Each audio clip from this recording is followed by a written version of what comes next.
In a distant galaxy torn by endless war, the leaders ask for reinforcements to hold a collapsing front. What arrives are humans, called Deathworlders, who are unlike any soldiers the galaxy has seen. Used to harsh, deadly worlds, they break all rules of war, surviving impossible conditions and fighting in chaotic, unexpected ways. Their stubbornness, creativity, and refusal to follow orders disrupt the old military ways.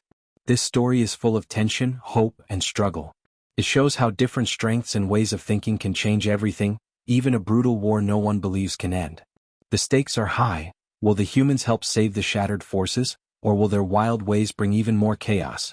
Recruiter Velen gripped the control stick of his fighter craft as it screamed through Harvest Colony's atmosphere. The ship was old and worn, groaning with every sharp turn. His eyes burned from 70 hours without sleep, and the metal around him shrieked as it fought to hold together. Outside, the golden wheat fields of the colony rushed up fast, calm and perfect, nothing like the chaos that had swallowed him whole. The ship slammed down hard, throwing Velen forward. Plastic and metal burned around him. Smoke filled the cabin, choking his throat. His harness release jammed. Panic hit him hard, he might burn alive here on this human world. The irony stung. Humans were the species everyone ignored because their bodies and minds did not fit the galaxy's rules for war. Yet here he was, about to die among them. Suddenly, massive hands tore the cabin door off as if it were paper. A towering human stood over him, dark skin slick with sweat and muscles moving like machines beneath a work shirt. The human spoke, voice flat but kind through the translator. "You right, blue man?" Velen nodded weakly. The human smiled, his rough voice still calm. "That's something." More humans came, treating his crash like an everyday problem. A woman with oil-stained hands argued over salvage rights. Another, solid and tough, ran a med scanner over Velen's burns. "Stupid Xenos flying stupid alien death traps," she muttered, pulling out burn gel. "Hold still. This is gonna sting." Velen barely noticed the strange kindness as he was carried into the colony's small medical center, a converted shipping container crammed with equipment meant for cargo, not healing. The vet, Doc McCoy, poked at Velen's chest, eyes bright with interest. "Four-chambered heart, secondary circulation? Is that normal?" Velen managed a weak smile. "Perfectly normal. You're lucky to be alive," McCoy said, not unkindly. "Your ship spread over 1/2 mile of our best wheat. Least I can do is keep you breathing so you can explain why you're here." Velen sighed. He told them the truth. He was a military recruiter for the hegemony of Scales. His mission: find 1,000 fresh recruits for the brutal fighting in the Tantalus sector. Instead, he brought back only 19 from 60 colonies. The war was a meat grinder and the colonies were empty. Rosa Delgado, the woman who pulled him from the wreckage, folded her arms and said, "Even out here we hear things. Ships go out full, come back empty. When they come back at all." Her voice carried a tired honesty that no official report could hide. Velen's hands twitched nervously, a tell the humans noticed immediately. They needed reinforcements. The hegemony was desperate enough to crash land on a human world. That told them everything. That night, the colony held a meeting. 11 humans, young and strong, volunteered. They had no special skills or military training, just determination. They needed money. The colony needed protection. The offer of recruitment bonuses and pay was enough. Velen watched them board the battered corvette that would take them to training. The humans packed light but carried heavy hope. The transport crew, a mix of species long worn down by endless war, eyed the humans like wild animals. The new recruits stumbled through the ship, knocking over panels, breaking equipment.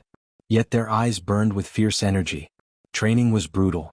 The humans challenged every rule. Their hearts beat faster, their bones held stronger, their eyes tracked targets with deadly focus. They ran obstacle courses in record times, shattered marksmanship records, and laughed at equipment that others feared. When classroom lessons failed, because the holograms were designed for different eyes and brains, the engineer Yuki Sato rewired the systems. She broke every rule but the humans learned. The standard rations made the humans sick. Rosa showed the quartermaster what real food meant, demanding changes. The humans did not fit. They did not belong. But they survived. Barak 7 became their home, a ragtag group of misfits. Other soldiers who had been cast out for failing to conform welcomed them. They found strength in stubbornness and chaos. Sparring matches filled the evenings. The humans' wild fighting style confounded the practiced soldiers. No perfect form, just raw strength and will.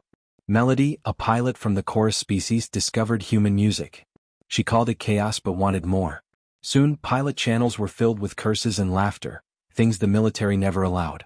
The humans taught the others to fly in dangerous, impossible ways. They threw away the old doctrines and survived. When live fire exercises began, the humans threw the manual out entirely. Fixed positions were death traps. They fought moving, fighting as one living force. The commanding officers called it insubordination, but the humans had zero casualties and captured objectives no one expected. Their wildness was a weapon no one understood. After weeks, the humans began to change the whole battalion. Humor crept into the fight. Lines between species blurred. Soldiers shared food, stories, and hope. But the war was still brutal. The galaxy's commanders did not want change. They wanted control. They wanted order. The humans wanted survival. And that would be just the beginning. The battalion's training grounds sprawled across 6 square miles like a giant battlefield of pain and effort. Every species marched in perfect order, keeping to their designated blocks, but the humans shattered that calm by just existing. Their bodies moved differently. Their muscles worked harder. Their hearts beat louder. Medical officers watched the humans with shock. Their blood pressure soared beyond safe limits for most species. Their bones were dense, unbreakable like steel. When scanners tried to read their bodies, the machines threw errors. "Is this reading correct?" one officer asked. "Probably not," Rosa said dryly from a scanning bed. She was the colony's lead medic now, patching humans and aliens alike. "Maybe calibrate for mammals that don't lay eggs." The humans were stronger and tougher than anyone expected. Their biology was chaos wrapped in flesh, made to survive worlds where death was constant. And their minds? Even harder to understand. Obstacle courses designed to break soldiers into exhaustion took the humans only 40 minutes to complete. Tank, a bulky human with a rough laugh, carried Lisa Park for the last mile, not because she was beaten but because she twisted her ankle while joking with Pete Novak. 10 feet tall, Pete gasped between breaths, "These walls are nothing." Lisa laughed, "My grandma's garden fence is higher," and she was scared of rabbits. Marksmanship training caused frustration and awe. The humans' eyes tracked moving targets with an intensity no one had seen before. Pete set shooting records using weapons that felt like toys. "Feels like shooting with a wet noodle," he told his frustrated sergeant. The instructors didn't know if it was talent or madness. Classroom lessons were a disaster. Holographic displays meant for other eyes left the humans squinting and confused. Yuki Sato, the engineer, spent days hacking the training equipment to make it human-readable. She earned a formal citation for breaking protocol but ignored it. "It works now," she said, proud and defiant. The standard nutrient cubes designed for efficiency made the humans violently sick.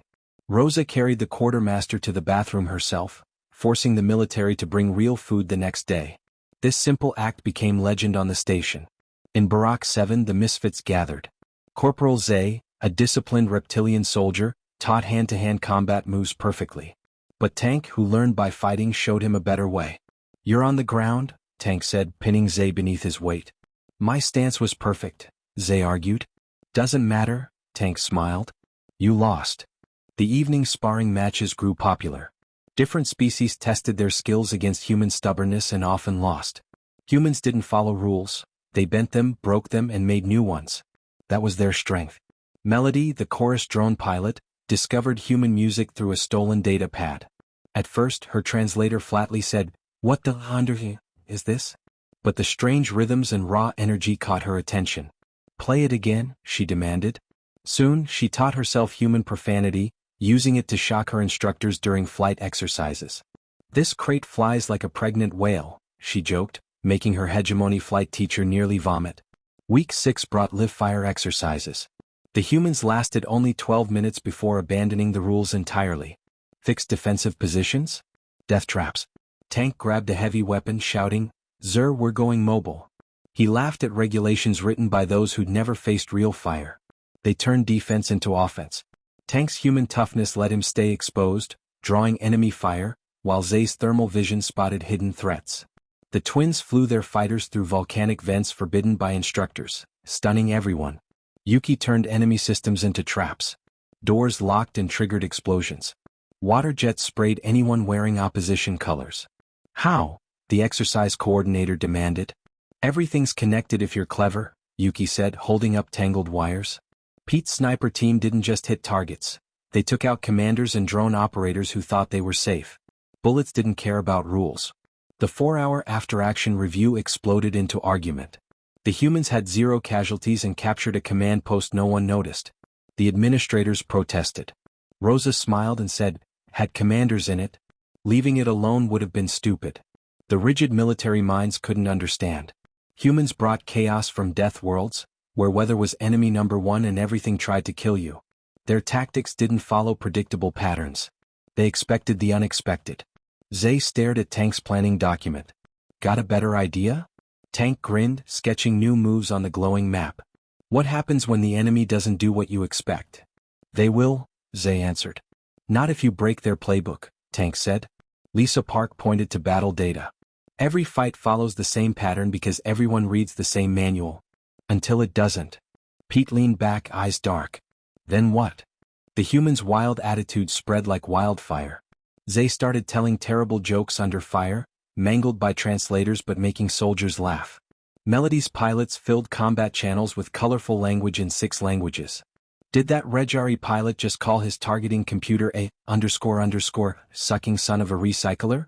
one officer asked. "Blame Cassie," Kel said. "She's running language exchanges." Cassie protested, "Cultural exchange." "Exactly," Kel smiled. "Culture." The strict separation between species began to crumble. Soldiers ate together. Training groups mixed. A hegemony traditionalist complained but found himself facing a united front of humans and aliens who had found common ground. They were all getting shot at by the same enemy. Graduation day came, bringing deployment orders. The humans were now Irregular Reconnaissance Unit 7, attached to the 43rd Combined Arms Battalion. Velen, promoted for his recruiting efforts, watched them board the transport. "Proud of us?" Tank asked, clapping him hard. "I'm terrified of what I've unleashed," Velen admitted. "Good," Tank smiled. "Means you're learning." Their first mission was to the Broken Ridge sector. Sharp volcanic glass, deadly thermal vents, and almost no visibility. Perfect for ambush. Lisa led, confident. Sensors showed nothing. "Can't see through their own asses in this mess," the liaison said. "But people always leave footprints," Lisa replied, studying ash patterns. 3 hours later they found the enemy base, 2 companies of troops, heavy weapons and supplies. All invisible to sensors but clear in the disturbed ash. When they reported back, Brightscale said it didn't match simulations. "Enemy presence?" "No." Rosa interrupted. "We have video." Brightscale denied Tank's request for a raid and threatened him with insubordination. The enemy attacked exactly where the humans predicted, and the defensive line collapsed. The simulations were useless. The enemy had slipped through gaps no one bothered to check. "Fall back," the commander ordered. "Secondary positions?" "Already there," came the reply. Unit 7 refused to retreat. "Order stupid," Tank said, firing plasma. They turned a supply depot into a fortress, using crates for cover and mining charges for bombs. Tank and Zay merged their fighting styles into brutal effectiveness. The twins flew through volcanic vents, raining down fire on enemy positions. Melody's drones followed, dodging death. Yuki's science turned the enemy's terrain against them. Pete's sniper rounds created steam explosions that destroyed tanks. Rosa saved lives with one hand while shooting with the other, earning the nickname Combat Medic. The enemy attack stalled, not for lack of troops but because no one wanted to lead. The line barely held, but it held. The battlefield was silent now, but the scars ran deep. Unit 7 had held the line against impossible odds, yet no medals came. Instead, citations for failure to follow orders, unauthorized tactics, and conduct unbecoming filled the air. Rosa stared at the paperwork. "I saved 6 lives and they're writing me up for improper triage?" This was the pattern now. Humans saw the cracks in the war machine. They fixed what broke. Command took credit and punished them. 3 months in, the war ground into a bloody stalemate. Soldiers bled over every inch of worthless rock, the front moving by meters and bodies. The endless killing left no one untouched. One night, Pete lay behind his sniper's scope, watching enemy soldiers struggle with a jammed weapon. The universal dance of frustration played out, fists pounding, muttered curses. "What are you watching?" Lisa asked quietly. "Nothing," Pete replied. "Just wondering what they think over there." "Probably the same thing we do," Lisa said softly. "When does this end?" Another night, Lisa spotted enemy soldiers sharing letters, photos. One broke down in grief, shaking with silent sobs. "We're not supposed to see that," she whispered. "See what?" Tank joined them, voice calm. That they're people. Tank nodded. Doesn't change anything. Still gotta survive. Yeah, but it makes it harder, Lisa said. Humans coped through dark humor and broken machines. Tank led salvage crews, patching broken gear with spit and prayers. Yuki's unauthorized modifications spread as soldiers traded favors to keep weapons and systems alive. That's my 53rd citation, Yuki announced proudly. Think I'll break 100? Definitely, Kel grinned. Speaking of breaking rules, who wants moonshine? The twins' homemade still churned out alcohol that could strip paint or dull pain depending on the dose. Even Zack, the disciplined reptile, grew fond of it, though his metabolism required careful dilution. This is poison, he said, sipping. Good poison, Cassie smiled. The best. Rosa's medical cross-training formed a network that crossed enemy lines. Medics shared supplies, techniques, and stories. All blood was the same red. All wounds deserved care. This unspoken truce lasted exactly once. After that, everyone understood medics were not bluffing. Field hospitals became neutral ground. Anyone who tried to stop a medic faced gunfire. The breaking point came at Firebase Nome. Brightscale ordered a frontal assault across 600 yards of open ground against fortified enemy positions. The map showed neat arrows advancing in perfect formation. Reality was hundreds of soldiers running into kill zones. No, Tank said, voice final. That's suicide with extra steps. Brightscale's skin flushed with rage. You dare refuse a direct order? Yes. The standoff ended abruptly when Melody's voice crackled through the comms. Hostile reinforcements bearing 1,190. Time to contact in 19 minutes. Chaos broke out as the assault was indefinitely postponed. Unit 7 had saved hundreds by refusing to obey. That night, humans and aliens gathered, shedding stories and moonshine. Someone mentioned Harmony Day, a truce day commemorating an ancient peace treaty. It was just 3 days away. Pete smiled into his cup of paint-thinner moonshine. You know what would be really stupid? What? Rosa asked. A ceasefire. Just for 1 day. Honor the dead without adding to their numbers. That's not a bad idea, Zay said quietly. It'll never work, Melody said. Command won't allow it. Last time they made a good decision, Cassie said, was before anyone here was born. Rosa's medics spread the word quietly. Soldiers on both sides heard the message through trusted networks. Surprisingly, the enemies agreed. Harmony Day dawned silent. No artillery. No airstrikes. No gunfire. The absence of violence felt louder than any battle. Soldiers emerged from trenches, ghosts in the dawn light. The dead lay in no man's land, some for weeks, bones bleaching in the hot sun. Both sides worked together to recover them.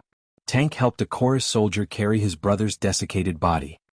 He loved to sing, the soldier said softly. Melody sang funeral songs without words, notes human voices could not reach. Grief was universal. Rosa worked alongside enemy medics, trading antibiotics and care. Why help us? The chorus medic asked. Tomorrow we'll be shooting again, Rosa said. Today we're not. Today's all we have. The twins shared moonshine with enemy pilots. They swapped fighter tips, languages, and stories. For a few hours they were just people who flew. Your thrust vectoring idea is insane, a chorus pilot said. Insane is just another word for innovative, Kel replied. But sometimes it's just insane, Cassie added. But it works, so who cares? For 24 hours the war stopped. Soldiers ate together, shared pictures of home, and played strange games with no rules. Humans learned chorus funeral rites. Chorus soldiers learned human card games. They discovered enemy rations tasted just as bad as their own. Then Command found out. Brightscale's roar could be heard in orbit. What the hell were you thinking? He screamed. Unit 7 stood at attention, exhausted but proud. We didn't want to kill anyone on a holy day, Pete said quietly. You fraternized with the enemy, shared supplies, compromised security, Brightscale shouted. Your actions are treason. Death penalty. Immediate execution. As an example. On the chorus side, General Cadence 12 gave the same verdict. Soldiers who showed mercy were to be shot at dawn. But after sharing meals and burying the dead together, no one could stomach executing those who showed kindness. When Zay was ordered to join the firing squad, he did the impossible.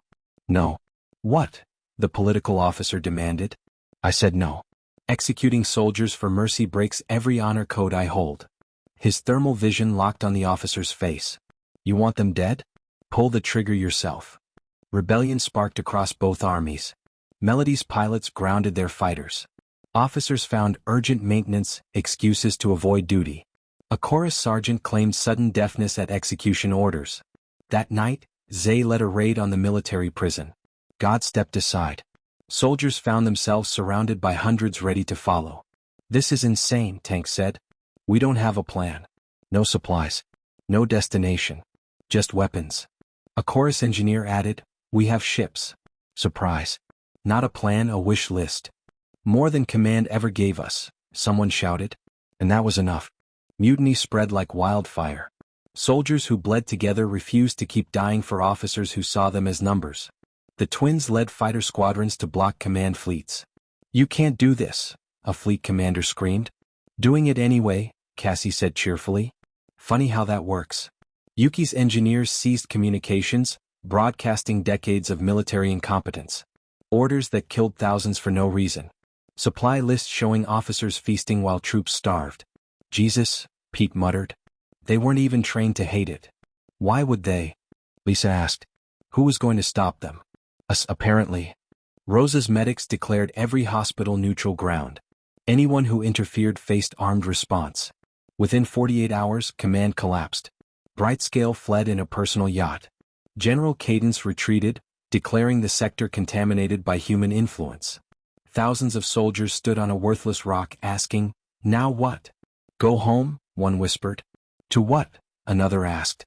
"Court-martial." "My family thinks I'm a traitor." "Keep fighting," a voice offered weakly. "For who? Against what?" Lisa spoke quietly but clearly. "We're already here. We've already bled for this rock.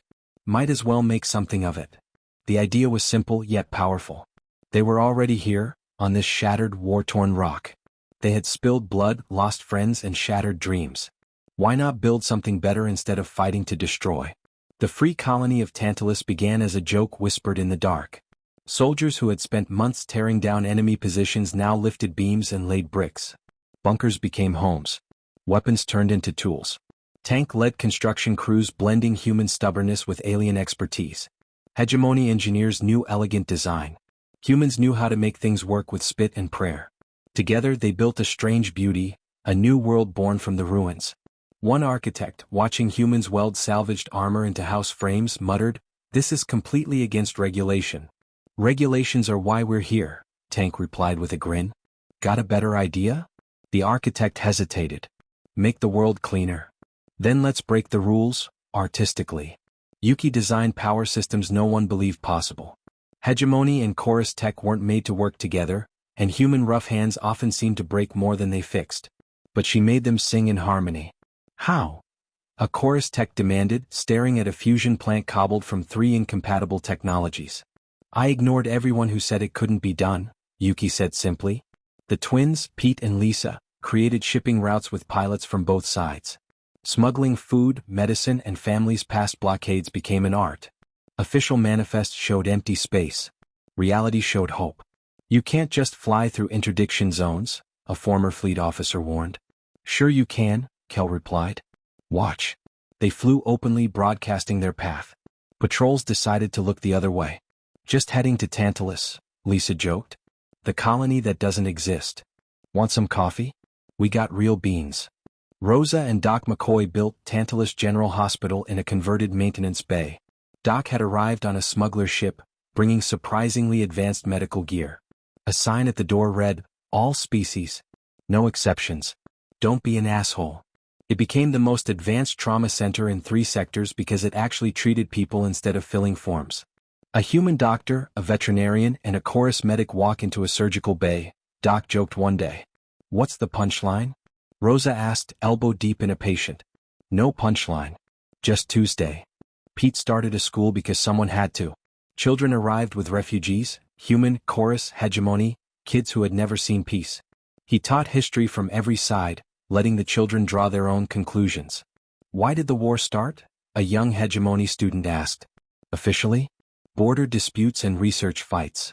"Actually," Pete said grimly, "someone in charge was bored. Someone else was greedy." "That's stupid." Yes, it is." Both empires faced the same trap. They couldn't attack Tantalus without admitting the mutiny. They couldn't admit the mutiny without admitting their failures.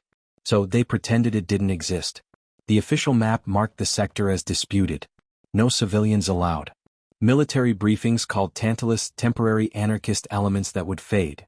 Senators and chorus harmonizers who asked questions found themselves reassigned to committees nobody had heard of. Meanwhile, Tantalus grew. Soldiers sent word home, there's a place the war doesn't reach. Where merit matters more than species or uniform. Where you build instead of destroy. They came in trickles, then streams. Deserters. Conscientious objectors. People tired of dying for nothing. Each brought skills, stories, and bone-deep exhaustion. One day a newcomer asked, "You know what this place needs?" "Word." Tank replied, not looking up from his foundation. "Yeah," the newcomer smiled. "That'll be good." 6 months later, Ben Carter sat in his workshop, a converted tank factory now making farm equipment. His prosthetic leg rested on the bench, a blend of chorus engineering and human stubbornness. Phantom pains sometimes burned from the limb lost in an explosion during the revolution's first chaotic days. Vela entered with tea, smiling as she read over his shoulder. "Brilliant, beautiful, and telling jokes so bad they cross species. You're leaving out the best parts," she said. "Like what?" "Like how you courted me while bleeding all over my workshop with terrible puns." "They weren't terrible. They were sophisticated wordplay. You asked if I came here often while attaching your femoral bypass. And you said, only when humans insist on leaking everywhere. So who's really the romantic?" She laughed, a sound like wind chimes in a thunderstorm. Her upper arms wrapped around his shoulders while her lower hands fixed his spelling. Their child would arrive soon, a biological marvel made possible by Tantalus doctors' determination and genetics. "Tell them about the others," Vela said. So Ben did. About Tank and Melody's flight school, teaching young pilots that coming home alive mattered more than kill counts. About Yuki's engineering guild, where innovation was currency. About Rosa and Doc's medical exchange, training healers who saw patients as people, not problems. About Lisa's exploration corps, mapping new worlds for refugees. About Pete's school, where children learned that peace was harder than war but worth it. About the Tyson Twins shipping company whose motto was, "We deliver. Physics be damned." Even Velen had found his place as Tantalus' unofficial ambassador, explaining to confused bureaucrats why their soldiers kept disappearing. "They're not deserting," he said patiently. "They're choosing to be productive elsewhere. Have you tried offering better working conditions than certain deaths?" Outside, the double sunrise painted the sky in shades of hope. Children played where bullets once flew. Markets buzzed with languages that were once enemies.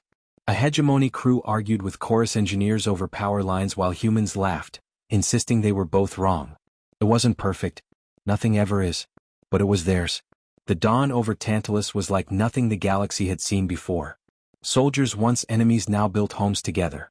The battlefield had become a place of hope, even if the scars of war remained deep. Velen walked through the busy streets, watching children of all species playing without fear. He felt a strange pride. They had asked for reinforcements, but what they got were Deathworlders, humans who defied every rule, every expectation. The colony was not just surviving, it was growing. Yet challenges remained. The galaxy's powers did not forget. Both the hegemony and the chorus declared Tantalus a rebel stronghold, a dangerous anomaly to be crushed. But the soldiers who had lived the war knew better. Tank and Melody flew patrols to warn of incoming threats. Their fighters, patched with scraps and stubborn hope, sliced through the sky like birds of fire. They brought news from beyond, messages of support from those still fighting or hiding. Yuki's engineers kept the colony's power humming, refusing to let old wars grind them back into dust. Rosa's medics tended wounds that no government would acknowledge. Pete's school taught children that the future belonged to those who chose peace. One evening as the sun set, Ben Carter sat with Vela on a rooftop, watching the glow of the colony below. "Do you think we can keep this going?" she asked. Ben smiled, eyes fixed on the horizon. "We have to. Because no one else will." That night, a new broadcast swept across the sector. Unofficial, unfiltered. Yuki's network hacked the communication arrays to spread a message of unity and resistance. The truth about the war, the mutiny, and Tantalus' new way. It was a call to all who had lost hope. The galaxy responded with silence and fury. Fleets gathered, blockades tightened, threats whispered. But Tantalus was ready. Because it wasn't just a colony. It was a new idea, a promise that even in the darkest war something better could grow. Humans, Deathworlders from a savage planet, had shown the galaxy how to fight, and how to build. They had broken the rules and created a future no one had imagined. Velen stood at the edge of the colony, feeling the wind on his face. The war was not over, but for the first time he believed it could end. They had asked for soldiers. They got something else. They got hope.